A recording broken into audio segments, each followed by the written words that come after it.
I really don't want to ruin your weekend, but if you're invested in NIO, then you better watch this video till the very end, because I'm going to introduce to you the NIO killer. What if I told you there is a Chinese car out there which looks like a NIO, it can do battery swapping, and it's actually even cheaper than a NIO. But before you now panic and sell your shares on Monday, watch this video, because I actually went to see this car in China, and so I can give you my opinion on that. So this, ladies and gentlemen, is the car that we're talking about. It's the Rising Auto F7, or in Chinese it's Feifan, and it looks somewhat like an ET7, right? It's looking quite sleek. It has these NIO headlights here. It has those thin lights at the front as well, and at the back somewhat similar to the ET5 as well.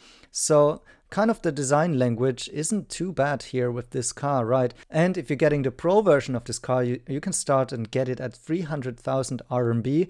And for the more simple basic variant, you only have to pay 230,000 RMB. That should be before incentives and stuff. So this is a very, very affordable car, quite good looking. The stats are good.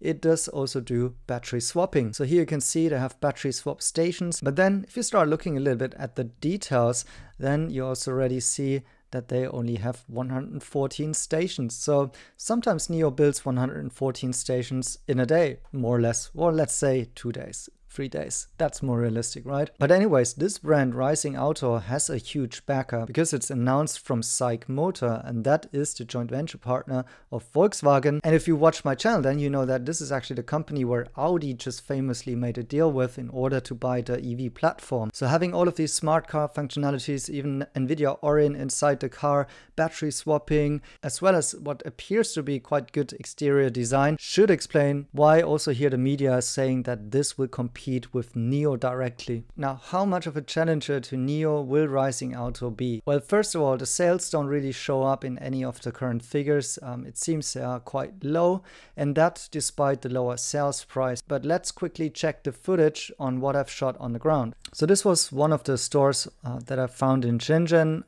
when I did a little bit of competitor analysis and benchmarking.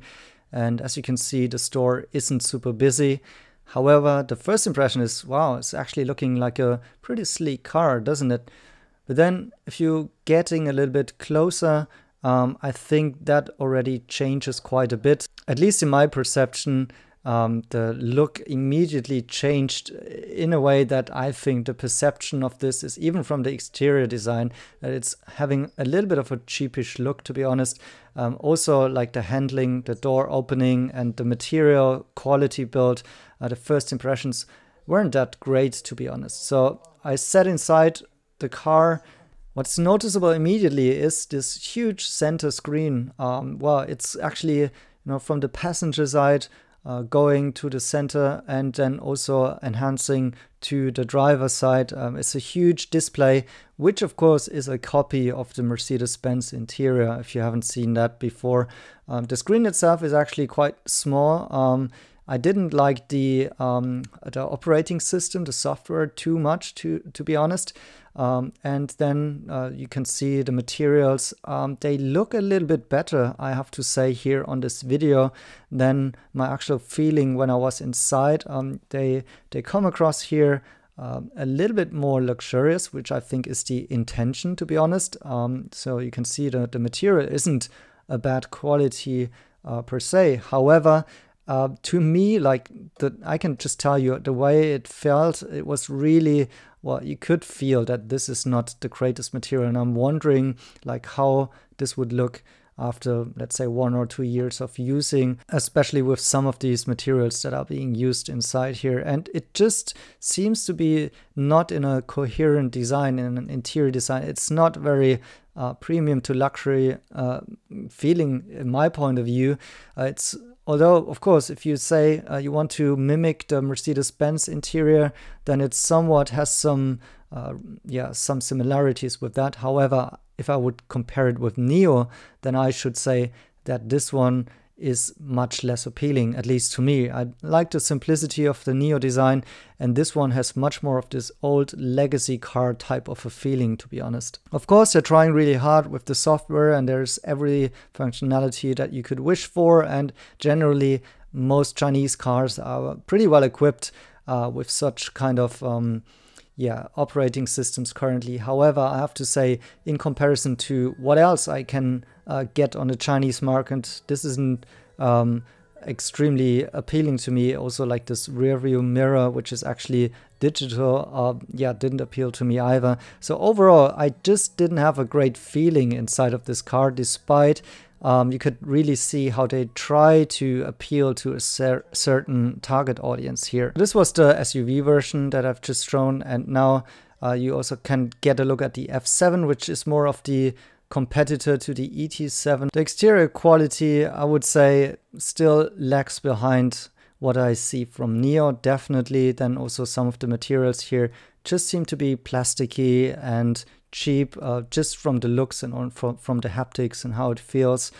Despite, of course, they have, you know, many elements inside the car which try to make this feeling of luxury happening, but to me it just doesn't do it. It's still more of a, you know, what I really would define as a more traditional Chinese car, from copying design elements and, I don't know, a overall more cheapish look and feel, despite trying hard to really, you know, get up into this luxury segment here.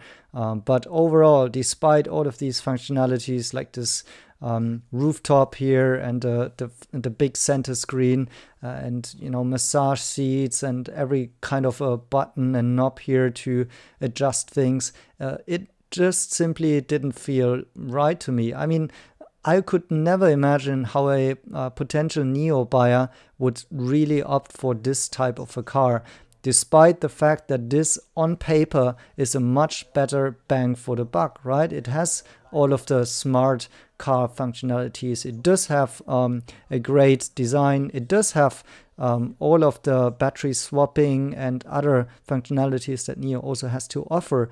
However, still, I'm not getting the feeling here that this rising auto brand is really sucking customers from NIO. Let me know in the comments what you think about it. How does it appeal to you? I mean, some of the elements here look solid. Then I think you look to the next one and it's, you know, this ambient light, it looks cheap to me. I don't know, like also the combination of those different materials and design aspects, it just doesn't seem to be a holistic concept for me, unlike what NIO does. And therefore, I have to say this was really a disappointment watching this car in person, and it really didn't convince me, or on the other hand, it also didn't frighten me with what they have to offer. As you could see, again, this wasn't very busy in comparison to some of the other car brands which are just right next door. So overall, it doesn't seem to me that this might be a NIO killer, although they might be competing against NIO and certainly on price. The only thing that I would consider here as a threat is the case that this is backed by a big company like SAIC, and as well Audi just starting to cooperate with SAIC on the EV platform. I think it's not the same EV platform as this one, because of course the IAM is built possibly on a different one, but technically, you know, there might be a way here for SAIC Volkswagen to get into battery swapping using this platform by Rising Auto. I mean, there would be the similarity between IAM Motors and now cooperating with Audi, and possibly Rising Auto, if they don't make it with sales, which in my point of view seems to be quite likely now, that they at least can sell this kind of a platform. And then the question is, does this become a problem for NIO, or could NIO also have something to offer even to Volkswagen, based on the fact that SAIC is already doing battery swapping with Rising Auto, and as a state-owned manufacturer, they might be willing to make such deals, offerings, and cooperate, for example, with Volkswagen, as I've also pointed out in my videos about the potentials of a Daimler-NIO collaboration. Also, don't forget about Volkswagen. They may as well be just interested, as Mercedes-Benz is, about battery swapping, and they also, with SAIC, are part of some of those legacy makers that are having some overlaps or projects in the area of battery swapping there.